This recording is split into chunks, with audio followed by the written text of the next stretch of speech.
នេះទស្សនវិជ្ជាចំការតរេនរបស់គាត់ទៅដល់ក្រោយបងប្អូនឆ្ងាយដែរហើយតរេននេះដូចគាត់ទៅដាំដែរទេ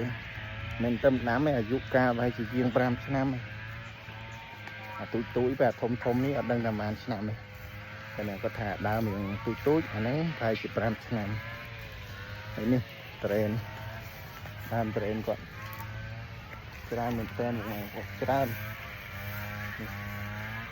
ពីចំដើមទូចទេប៉ុន្តែផ្លែច្រើនមើលផ្លែប៉ុណ្ណានេះមានដើរទៅក្រោយទៀតអាពុនខ្ញុំហៅ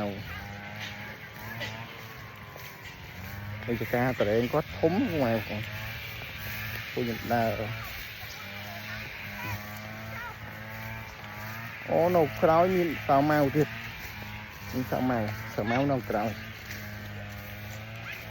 នេះដើមសាវម៉ាវ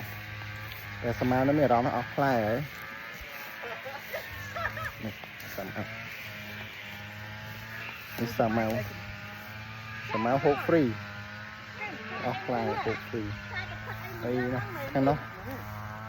ដើមតរេនទូចមួយផ្លែចង់10ផ្លែទូចញ៉ែ